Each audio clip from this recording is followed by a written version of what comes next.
In this session, I'm working my own dog, which is Nero.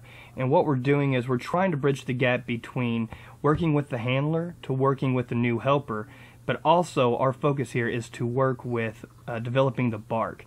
Now, a lot of trial and error, a lot of evaluations here. Not every training session is perfect, but we'll go in through that. So here you see me working Nero. He's used to so many things. He's used to tug. That's a game that we play and develop as a paycheck, but he's not used to the whip. So what I'm doing here is introducing him to the whip while adding something familiar to him, which is the tug. So I'm kind of desensitizing him to the whip by playing tug with him. So I come in and he bites. Now what I want the dog to do when he bites is I want him to bite and then pull the person down to the ground. Here you'll see me give a lot of back pressure, and then you'll see him kind of hump backwards.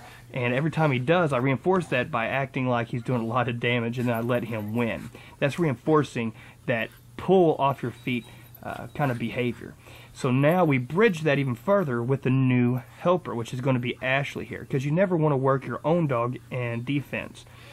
So Ashley comes in, she plays a really soft game of tug with Nero, so that we're bridging that gap once again. So I come in, I cradle, I pet him to reinforce him holding that bite, and just let him know that this is what we want him to do. So now Ashley introduces the whip, and she gives him a whole lot of pressure here. But she's withholding the tug, he barks, and she immediately comes in and starts biting. But notice he's kind of iffy because he's used to playing tug with his handler, which is me, and not somebody new. So that's the first note that we need to make sure of, that when it comes to new people, he's kind of iffy. So we need to get him on a lot of different helpers. So we start working with that now.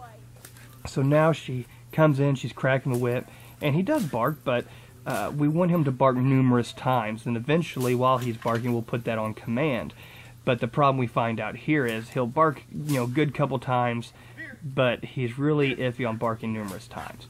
So we kind of go back a little bit and just keep working him, trying to get him to bark. And it doesn't help that it's super hot outside and everything else, so you'll see him snapping a lot, but there's no vocalization.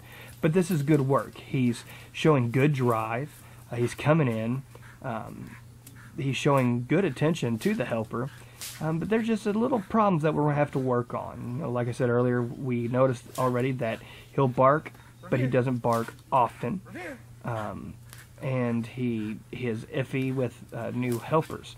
So we just keep working him and see what else comes up and take note of that as well.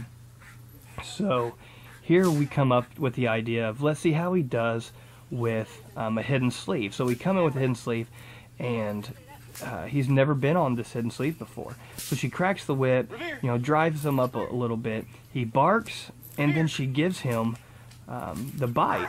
But the second he puts it in his mouth, you see him jump off, say, "Whoa, that is not what I'm used to." He still wants to come in and bite, but since it's something unfamiliar to him, he doesn't like it. So what do? We go right back to the tug. But notice here, as soon as he barks, she gives him the bite, because now we know that to reinforce those barks, we have to give him a bite after every bark, so he understands that's what we want. So now we know to reinforce every bark, so that way we can get him to bark more often. That he does have a little bit of equipment bias, and he is kind of offish with new helpers. So that's a good thing about this session. It's a good trial and error, and hopefully the next video you'll see a lot of improvements.